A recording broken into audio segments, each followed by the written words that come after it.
Good afternoon, everyone. My name is Tom Farrell. I'm the Chief Advancement Officer for the U of R. We are live streaming, so this is a hybrid program today, which is a little unusual for us. We've been virtual for so long, we're trying to figure out if we can do hybrid. But thanks for coming.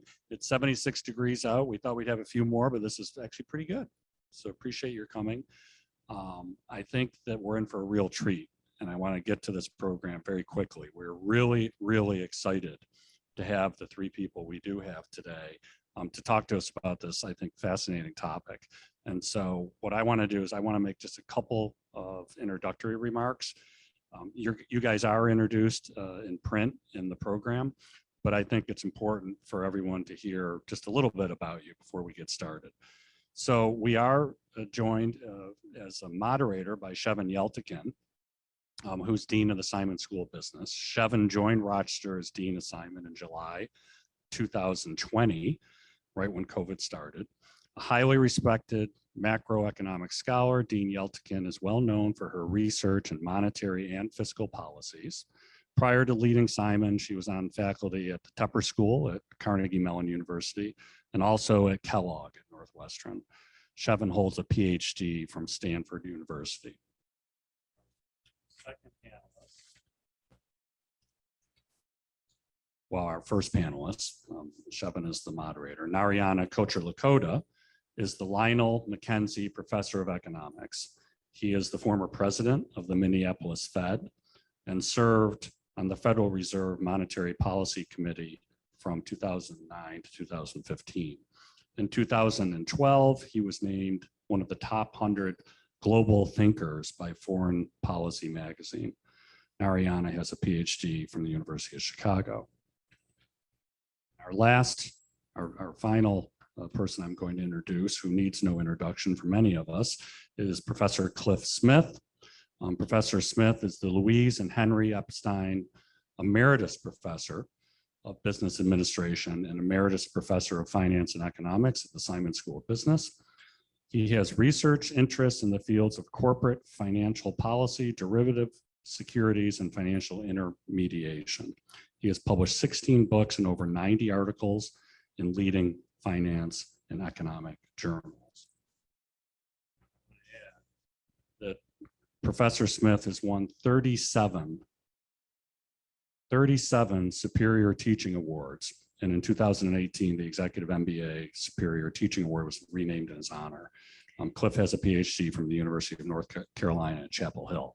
Cliff, I just don't know how anybody wins 37 teaching awards, but I guess we'll see how that goes today. So I'm going to turn it over to Shevin. Thank you all for coming and look forward to the discussion.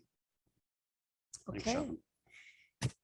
I think my microphone is on. Well, thank you very much for the introductions. And I think we're going to, first of all, proceed with some of the remarks from our panelists. So we'll first start with Narayana. Yeah, thanks a lot for coming. It's a beautiful day, but you've taken an hour out of your time to join us today. I want to say a special welcome to those of you who are 2020 graduates. Congratulations, and thanks for coming back.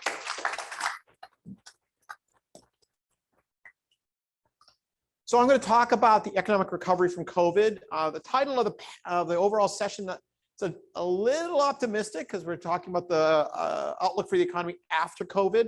We're still pretty much in the midst of COVID, but I'll talk about where we've been and a little bit about where we're going. So the main messages I want to emphasize today are that I think the recovery has in many ways gone surprisingly well, and I'll do a little comparison to the last recovery we went through, which was the recovery from the Great Recession of 2007 to 2009. And I think relative to that, the recovery has gone extremely well. Now, the marker that I'll highlight, though, which has been surprisingly untoward, is inflation, which is the rate of growth of prices. Obviously, every price of every good is growing at a different rate over time, but inflation is an attempt to capture an average across all the goods and services and how fast their prices are growing over time. And that has been surprisingly high. And you're probably aware of this in a lot of the goods and services you've gone out and tried to buy. How do these two things interact? Well, if it stays high, the Federal Reserve is going to feel like it's going to have to raise interest rates, and potentially sharply. And the reason for doing that is, if you raise interest rates, people are going to say, oh, well, I don't want to spend as much. I can't borrow because it's so expensive. So that's going to cut back on spending. And that's going to lead then to firms saying, okay, we can't charge prices that are as high. And that's going to lead to a drag on inflation. But it has other consequences that we'll have to talk about. As I say at the very last bullet, the interest rate hike could threaten the recovery. So let me talk about how the recovery has gone well. Okay, the recovery so far in terms of, there's a lot of ways you can say the same picture, show this from a data point of view. I chose the unemployment rate. I think this is the metric that many observers of the economy focus on when they think about the health of the economy. And what the unemployment rate captures is the fraction of people who are have looked for work in the past 4 weeks relative to those who have a job or who have looked for work in the past 4 weeks. So there are really two ways for it to come down. There's a healthy way for it to come down where people are getting jobs, and an unhealthy way for it to come down where people don't stop looking for work. So let's look at this graph. Goes back to 2011, okay?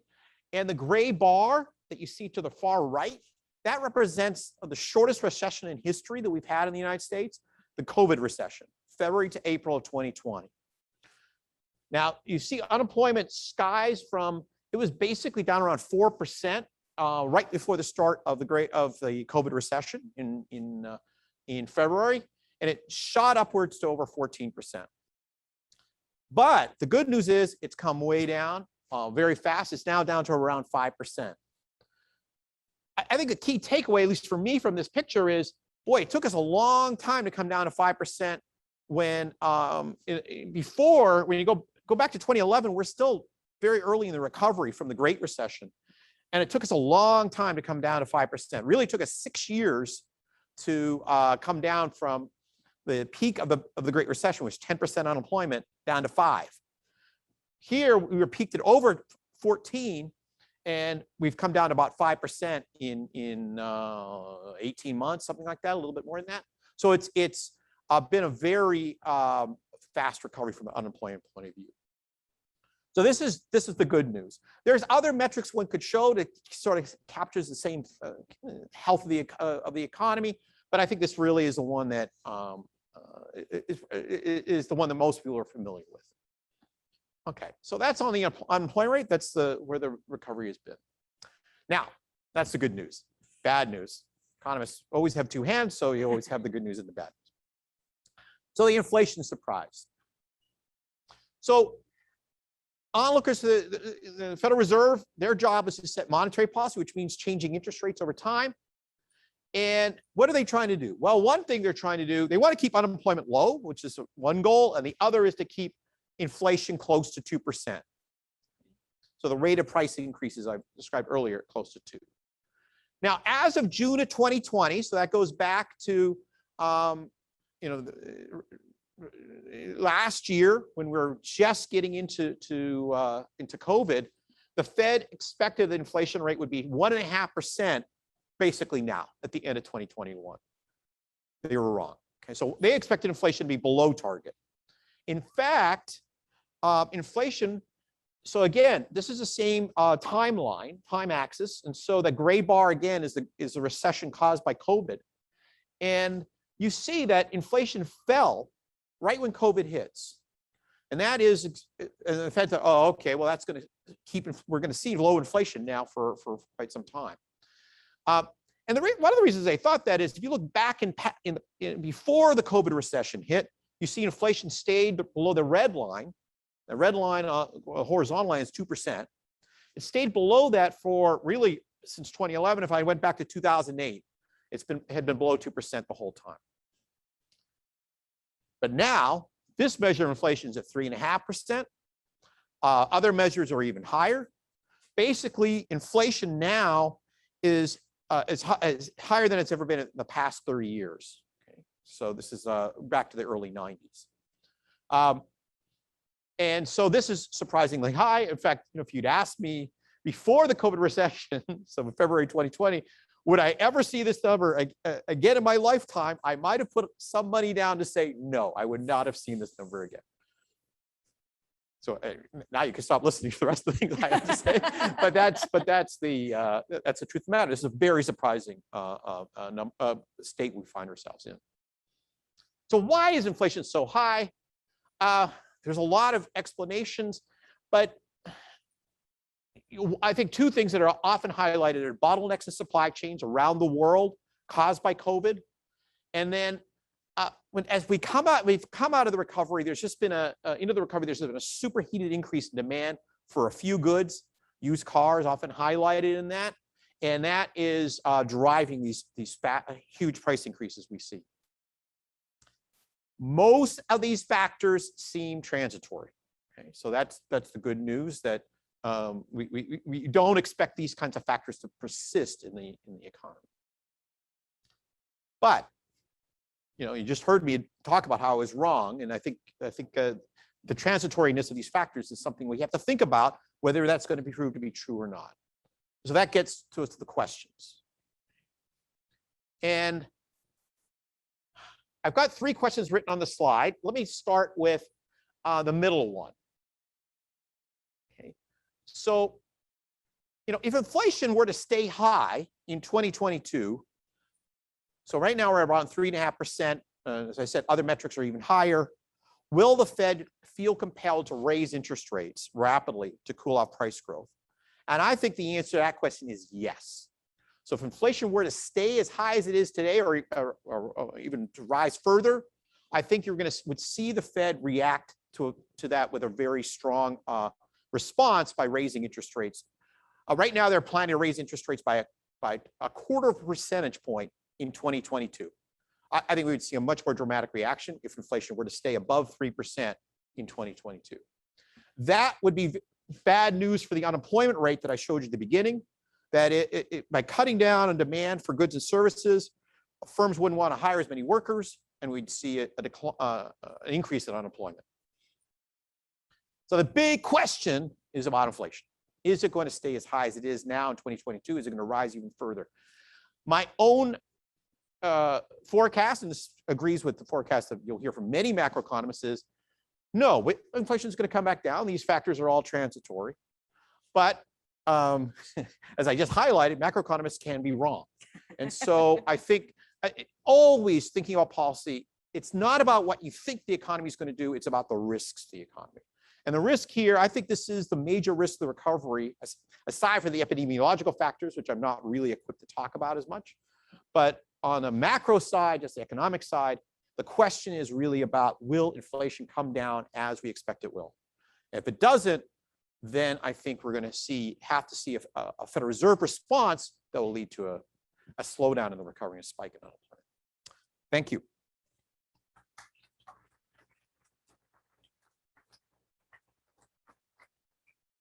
Thank you, Mariana. We're going to switch gears a little bit and now talk about on the fiscal side of things. So that's Cliff with government spending and finance. Thank you. Better. Normally, I don't need these things. I can talk to the back of the room, but we're shipping this out to all over the country, I guess. The last time I had one of these things, there were people in Germany watching. Who the heck knew? When I first joined the faculty here 40 odd years ago, the dean at the time, Bill Mackling, asked me to speak to an audience like this. And I said, Bill, give me some advice. What should I be doing? He said, well, first, be thoughtful. The second, you want to be provocative, but don't be outrageous. So here I am this afternoon trying to walk that fine line between being provocative and being outrageous. So let's see if I can pull this off. When economists talk about spending, one of the ways they slice and dice things is to say who spends. And we usually divide things up into 4 groups. There are individuals that spend, there are businesses that spend, there are governments that spend, and there are foreigners that spend. Now, if we're operating at something that looks like capacity, and one of those groups is going to spend more, buy more of the stuff that we're producing, what's left over for the rest of us is going to be less. And one of the things that I don't see people talking about as the spending programs are being deliberated is what it is that the rest of us are going to wind up not being able to consume because the government's spending $1.5, $3.5, $5 trillion more. And, you know, just don't lose sight of the fact that Congress has a lot more success in starting these programs than they do in stopping them. And so this $5 trillion that they're talking about is because of some internal governmental rules of thumb. It's forecasted spending over a window that's what, 10 years? Mhm. So if you sort of open the window a little wider, I think 5 trillion is a comfortable underestimate of what's ultimately being proposed here. Now,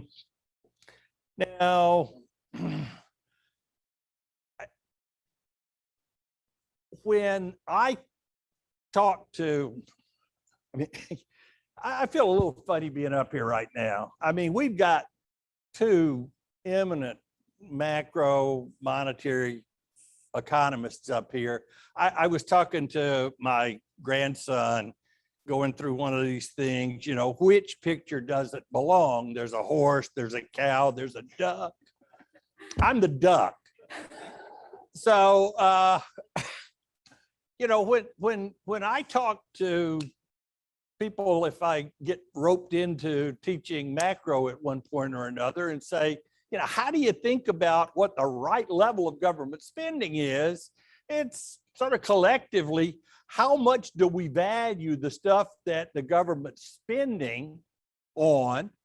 And what is it the rest of us have to give up? And how expensive is that in the overall scheme of things? And the ideal level of government spending would be at that point where the benefits that we get from additional government spending just offsets the cost of the foregone purchases that the rest of us have to make. Now, when you get down to the question of how are we going to pay for this stuff, or how's the government going to pay for it, you know, there's sort of 3 places they can go. One is taxes, a second is borrowing, and a third is going over hat in hand, getting down on one or maybe both knees to the Federal Reserve and say, how about buying up some of these government bonds and let's put some more money in the system. Now, personal taxes are going to reduce what economists call disposable income, and that reduces the funds that we've got available to buy Hershey bars or movie tickets or cars or houses. Borrowing by the government winds up competing with borrowing by the rest of us. So if you were thinking about getting a mortgage to buy a house, well, now you've got the government saying, we'd like you to loan us money. The people that are in the business of lending money say, well, if I'm going to loan it to this individual that wants to buy a house, they've got to at least meet what I could get from loaning it to the government. Printing money is something that ultimately involves what gets known as open market operations by the Federal Reserve. They go in, buy up government bonds, put more money in the system. Technically, what they're doing is injecting reserves into the system, because most of the bonds that get purchased get paid for by a check. That check gets deposited. The check is drawn on the Federal Reserve, so deposits with the Fed within the banking system goes up. Because the commercial banks only have to hold a fraction of their deposits as reserves, they're in a position when reserves go up to increase the money supply by more than $1. And so that there's this multiplier effect, what macro or monetary economists usually refer to as the money multiplier. Now, we may have some disagreement among the various people on the panel about how important this is, but inflation is generally a monetary kind of issue. You can think about it as an increase in the value of the goods and services, or the price of the goods and services that we buy. Another way to think about it is a reduction in the value of the dollar. Now, I don't want to get into too far into the weeds here, but one of the things that's been going on that certainly helps this inflation issue is technology has been changing at an impressive rate. I mean, I've got a cell phone that's got about as much computing power that'll fit in my hip pocket as the mainframe computer at Emory University had when I was an undergraduate there 50 years ago. And so if you think about the price per unit of computation, that price has been falling like a stone. So when you start talking about the impact of monetary policy on inflation, you sort of have to overlay it with some other price changes that are going on in the economy, and how these things balance out, reasonable people might disagree about, but I am in the camp that says inflation's higher than it would have been if we hadn't been increasing the money supply as aggressively as we had. Second thing is, if interest rates start going up, you can think about deposits with the Fed as having reserves that you could put in two categories. One is required reserves, the ones that if you don't hold that level of reserves, the bank auditors are going to come in and not have a really fun afternoon with you. But the other are excess reserves. Well, the higher interest rates get, the more expensive it is to hold those excess reserves. And that means that a given level of reserves in the system is going to support a larger money supply than otherwise would have been the case.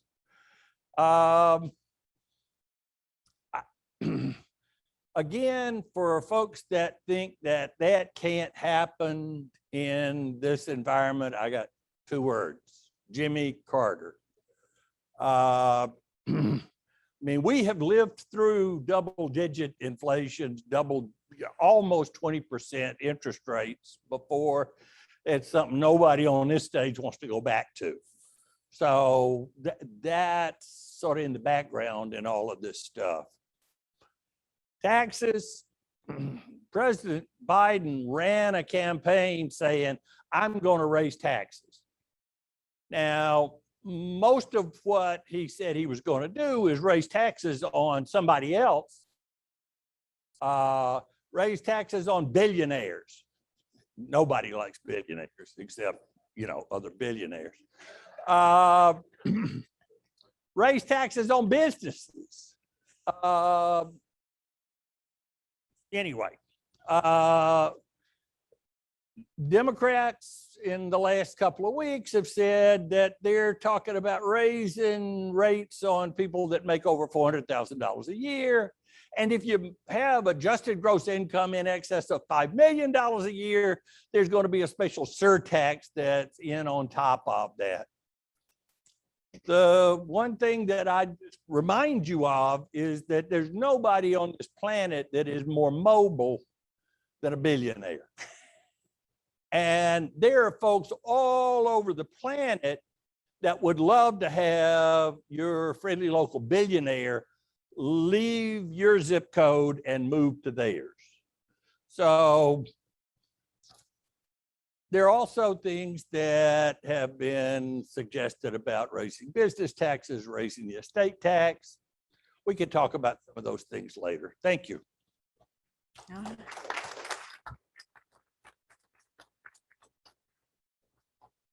Thank you very much. I know that I'm going to start us off with a couple of questions, and then we will take some questions from the audience, both our in-person audience as well as our audience that's watching us live stream. So thank you very much for those introductions and into the concepts of what's going on, what's sort of topical these days. You both touched upon inflation, and at this university, as well as other places, we're seeing a tremendous amount of also, the vacancies. And these vacancies are becoming increasingly hard to fill. This is not just anecdotal evidence. This is also evidence that's coming out of the Bureau of Labor Statistics. And so labor market participation is low. There's lots of vacancies around. And what does this mean for wage increases? And how is that going to feed into inflation? And how might that change sort of the response from the Federal Reserve as well? Well, I think this is a key question. You have to turn your mic off.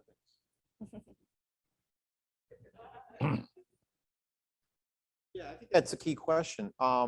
We certainly see as you're pointing to, we see vacancies have gone up a lot, but we could all see this anecdotally as well. As we go around town, any restaurant we go to will have a vacancy sign in it. So what's first of all, what's causing the fact that businesses are having such a hard time attracting workers?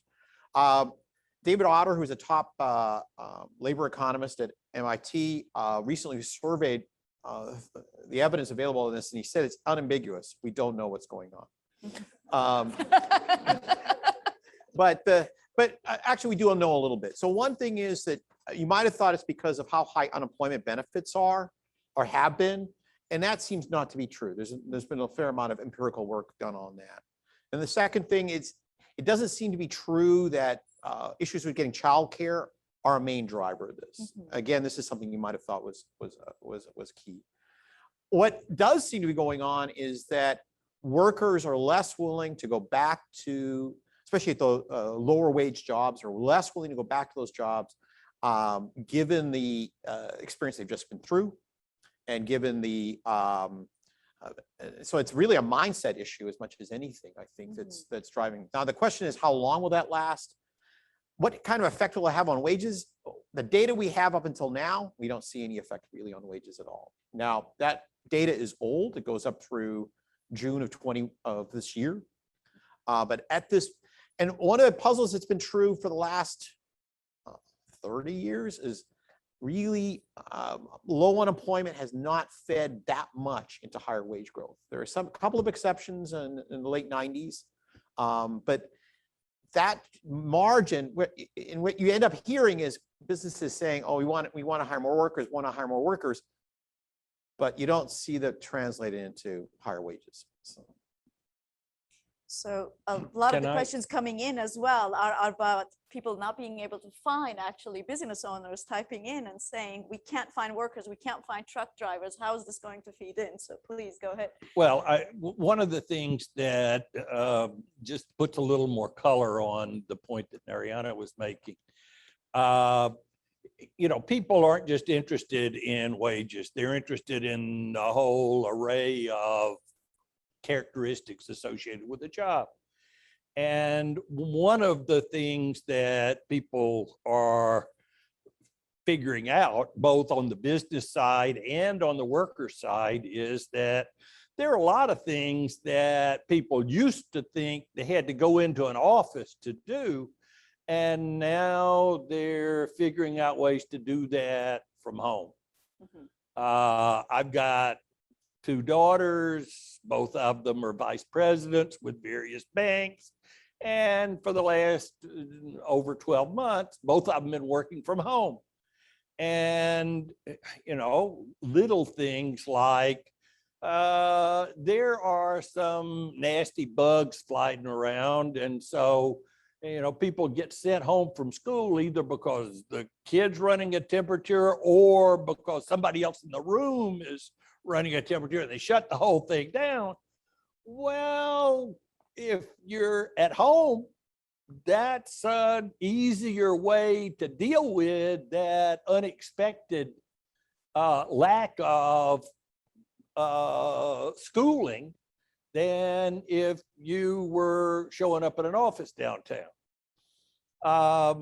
So, you know, there are some jobs that are thinking really, really hard right now. Can we offer employees more flexibility instead of offering them a raise?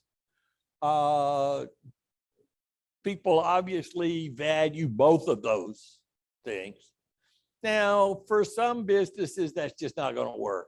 I mean, if you're running a steel mill, you just can't tell somebody, take this blast furnace home with you tonight and turn out a few I-beams while, you know, after you put the kids to bed.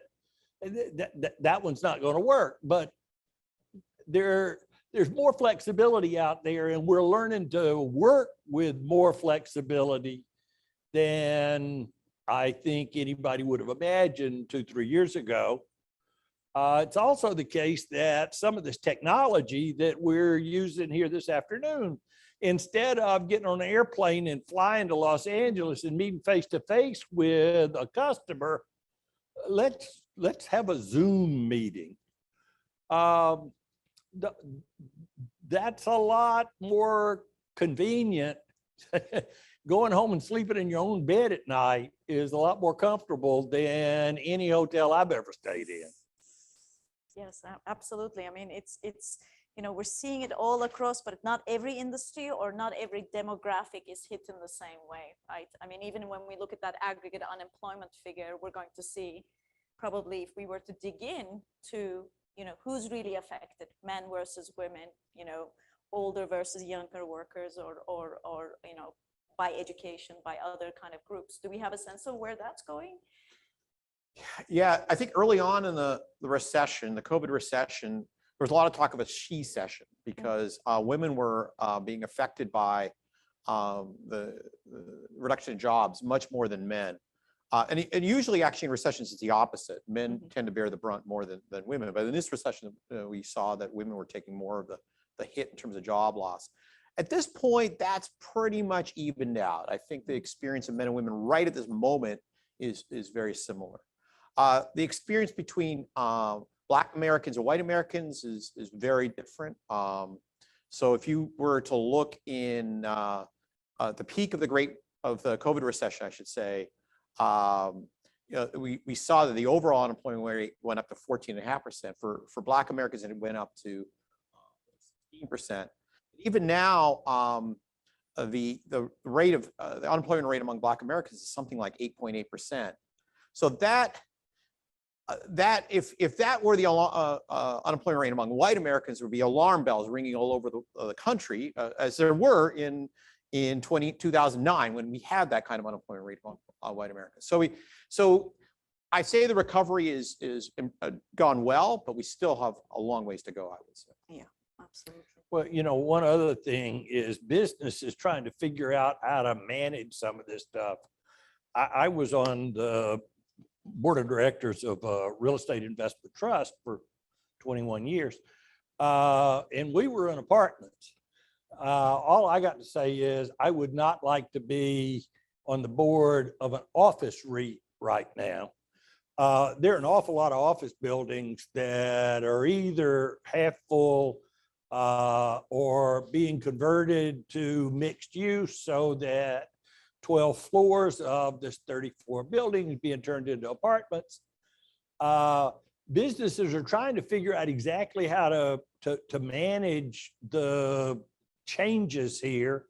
I saw one business that they said Group A comes in on Monday, Wednesday, Friday. Group B comes in Tuesday, Thursday, Saturday. And when you leave, you've got a file box that's like this. You stick all of your personal stuff in that, lock it up, because somebody else is going to be using your desk tomorrow. And again, trying to figure out how to make all of these things mesh, work together, is something that is not something that's straightforward, easy, and obvious. I wish I could tell you that somebody comes here, gets a degree from the Simon School, that we hand them a manual that answers all of these questions. You know, go over to the library and check out a book. All the answers, no. And most of this stuff, by hook or by crook, ultimately involves an awful lot of trial and error. And one of the things that has been a huge advantage that the US has had relative to most of the rest of the places on the planet is that experimentation with various alternative ways of doing things is something that by and large is encouraged here and is much, much, much more restricted in Europe, other places that you might think would be going toe to toe with us. So anyway. So you said something about the US having this particular advantage, or I've been in a place. One other place that the US has certainly had an advantage is this ability to borrow. We talked about the government spending, is the ability to borrow relatively cheaply. We talked, you know, in your introduction, you mentioned the crowd, what we call the crowding out effect, right? The government spends or consumes more of the goods that we produce, then we end up having less for the private sector of the economy. The US government has been borrowing pretty heftily over the last decade and a half, and at relatively low interest rates, and we're not seriously seeing that pressure on the interest rate. How do we square that away? And what kind of risk does it pose to continue to? Now, GDP, debt to GDP ratio is above 100%. We haven't seen numbers like that since World War II. So where's this all going? You know, this is one of those places where normally I'd just love to answer that question, but my crystal ball's in the shop. You know, economists are great at forecasting what happened last year. We're not so damn good at forecasting what's going to happen, looking out past the hood ornament. But you know, when I don't want to wander off into the weeds too far here, but one of the things that economists will do is to distinguish between real interest rates and nominal interest rates. And going back 120 years to Irving Fisher, you know, this idea of a nominal interest rate is something you think of as a real interest rate plus expected rates of inflation. As those inflationary expectations wind up changing, that's going to change the rate that people get charged on mortgages. It's going to get affected by whatever the government gets charged with borrowing. Anybody else that's showing up and saying, I'd like to borrow some money. Let me put it this way. When somebody asked me what emeritus means, it's sort of a 39-cent word for I'm retired. And basically what it means is they can continue to put my name on any brochure that the university, they just don't pay me anything. you know, I bought a house in Florida, and I got a 20-year fixed rate mortgage. My daughter got a 20-year fixed rate mortgage. My other daughter got a 25-year fixed rate mortgage. My son got a 30-year fixed rate mortgage. And if they had been willing to take a floating rate mortgage, the interest payments would have been lower than they are. I can end up being more wrong than you just fessed up to being. But if I had to put my money where my mouth was, it worries me a lot more that we're going to see interest rates higher rather than lower in the future. And so that's what I did and what I twisted the arms of all three of my kids to do. You take that for what it's worth. It's a crazy housing market, but fixed rate mortgages is the way to go, right? We're also giving a pretty bad name to the economists over here, but we'll tidy it up at the end in case there's some, some economists want to be in our audience for So sure. I'll say a couple things about it. I think Cliff hit the uncertainties exactly right. It's difficult to know what's going to happen in the future. If you had asked me 30 years ago, if the US is sitting here with a debt to GDP ratio in excess of 1, what the real interest rate was, net of inflation interest rate, what it would look like, I would not have guessed it would be near zero or negative. I would have thought it'd be much higher, because I would have thought that people would be saying, wow, I need to get a very high rate of return from the government if they've already got so much debt. This is a phenomenon we've seen around the world that for some amazing reason, the pieces of paper being issued by the government, people are willing to keep on buying them. And by people, I really mean investors. It's not you and me. It's really banks, and it's Insurance company. and insurance companies. Other large investors are the ones who are doing it. So You and I are doing it through mutual funds.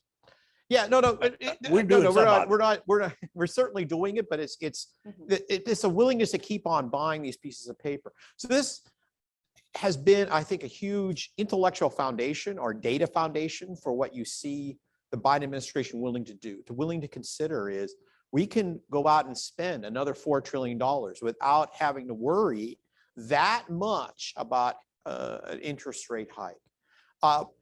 And why are they doing that? They've just seen the last 30 years of data and thinking, okay, this is going to, and not just here in this country, but in Europe and in Japan as well. Will they be right? Or will Cliff be right? That we'll wait and see. We'll wait and see. I'm older than you are. I've got a shorter horizon. Well, one of the ways, I mean, we talked about the recovery, and certainly when we're talking about, the ability to borrow, just like any individual or any business, the government certainly, its ability to raise funds in the future is paramount. If the recovery is perhaps as maybe complete is a little premature, but at least near complete, and we look at kind of more GDP growth in the future, does that help with this equation? Can we grow out of our debt and not worry too much about the I think short answer is yes. the longer answer, the short answer is yes, we could, but the rate of the path along which debt is growing is not one that's going to be ameliorated purely by even very optimistic growth forecasts. The bet is that people are going to keep willing to buy the debt in the expectation that others will keep buying the debt. That is, how will the government pay for the debt it's issued already? By issuing more debt. I can't do that as an individual. So you made this reference to how to think about myself as an individual. It matters a lot what my income growth is like, whether the bank is going to lend me the money, because they don't think, well, Narian is just going to go out and borrow from another bank to repay me. But for the US government, that's the betting. So talking about the recovery, we have actually a question coming in from one of our audience members, and can you think of other impacts to the economy other than inflation that could come out of the current supply chain issues? Could it mean a changing industry like manufacturing coming back in? Well, we sort of saw this a little bit with trying to do the reagents of vaccines and things when we hit these blocks. I'll let you I- take that clip. Thanks. You know, if I'm in the manufacturing business, one of the things that was a mantra that you heard over and over and over again over the last couple of decades was you want to have just-in-time inventory. You don't want to have these huge warehouses full of spare parts and all of this.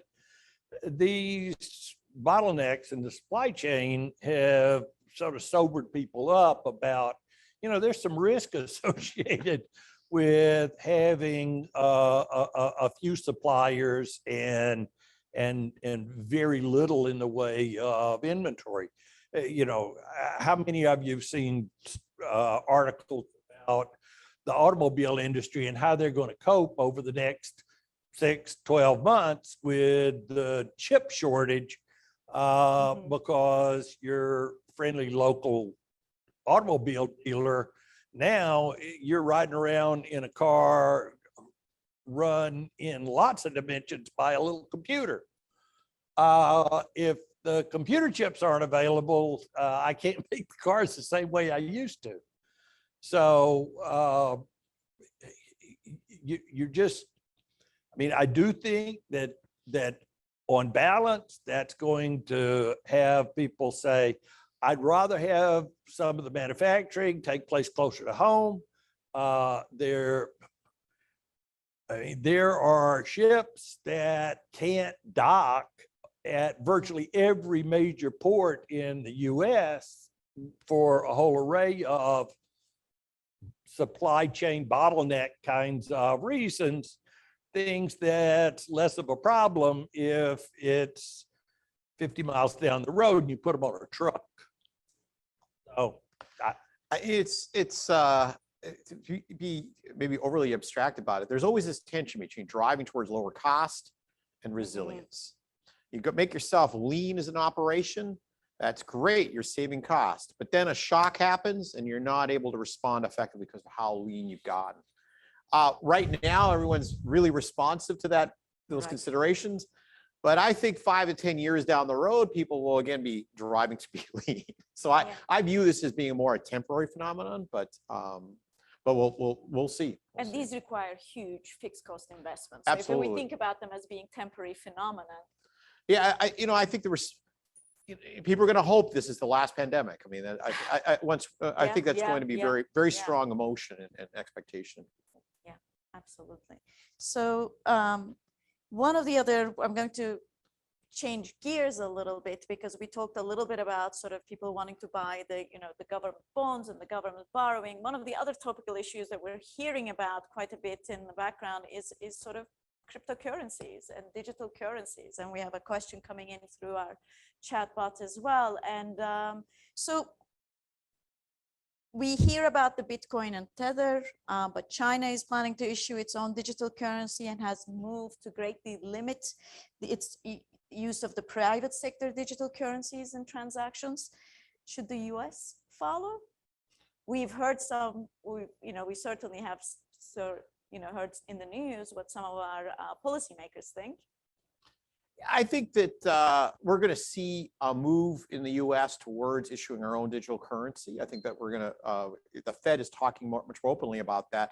The reason for that is not Bitcoin, to be clear. It's really about the construction of what are called stable coins. And Tether is one that you mentioned, but a stable coin is a cryptocurrency, one of these digital currencies that makes a commitment that you can always exchange it for $1 or a fixed unit amount of U.S. currency.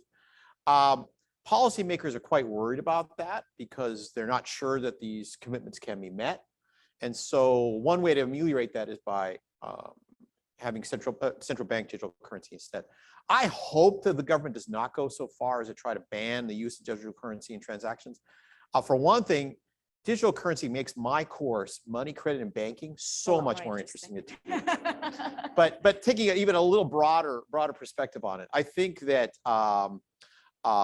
this is just a great technological development. It's one of the most exciting things from an economic point of view that's been going on in the last 20 years, I think. And so for the government to think, oh, we know best how this technology should develop and evolve, I'm very skeptical about that. I'm sure I suspect I can get Cliff to go along on. This is just a special case of what I was talking about before. I mean, we have thousands and thousands and thousands of smart people out there working in the garage trying to come up with the next Xerox. And most of them are going to fail. But the ones that succeed are just huge increases in overall productivity. And there's no place else on this planet that I can point to that has that degree of entrepreneurship going on. And this is just a special case of that problem. Let's knock off the rough edges with something going on in the private sector. And I mean, I was doing some work for Chase Manhattan Bank years ago, and they were trying to get a market in swaps going.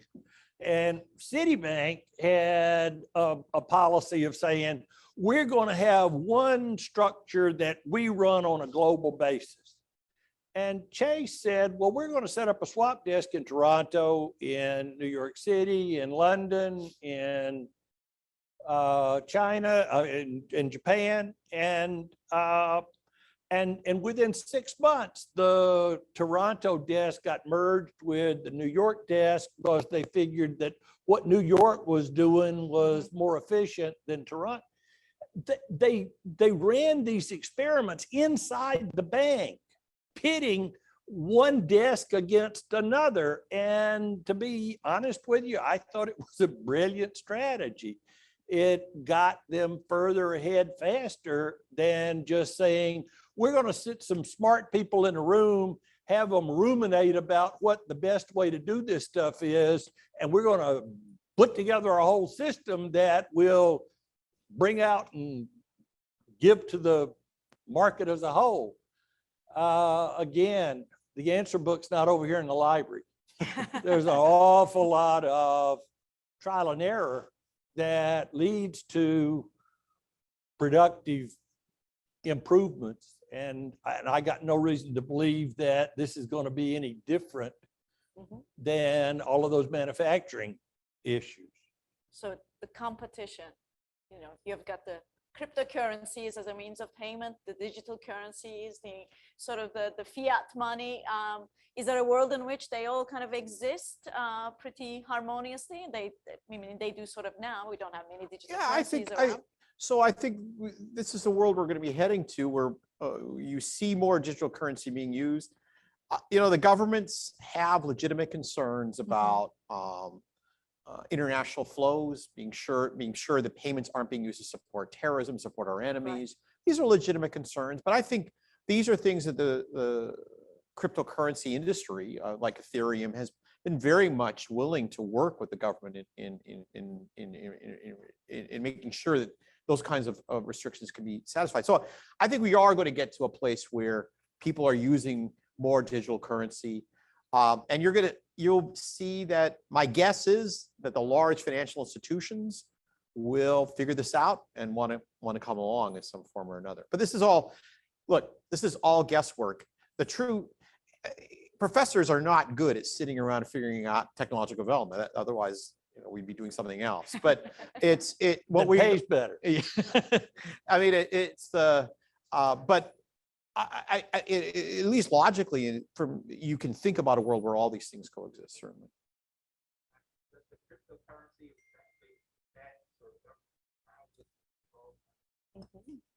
That's a great question. So the question was, does the existence of cryptocurrency affect the Fed's ability to control the money supply? Yeah, so at this stage, things like Bitcoin and other coins, other cryptocurrencies are really being used mainly as a store of value. So they're almost just like another asset that's out there. And they're not really being used that much as a means of payment, as a transaction device. So the Fed isn't really that worried right now about it, but they are looking more and more. When I left the Fed in 2015, this was all viewed as a complete novelty. That is not true anymore. And so they're thinking they can get ahead of the use of these cryptocurrencies as a transactions device by devising their own central bank digital currency. Which, having started from sort of COVID recovery to inflation to cryptocurrencies and digital currencies and back to inflation with your question, we have room for one more question and then we're out of time, and I can take it from this audience, or if anybody wants to pose one last question. Go ahead, please.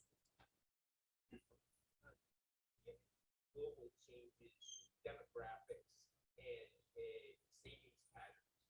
Is it possible that the way in which market determined interest rates are simply not going to react to policy moves by the Fed or inflation to have the capacity to surge in demand for securities? So you might want to repeat that question, because if of the our Zoom audience. Right. So the question, it was, we've seen big changes in demographics around the world, and will that lead to persistently lower interest rates? And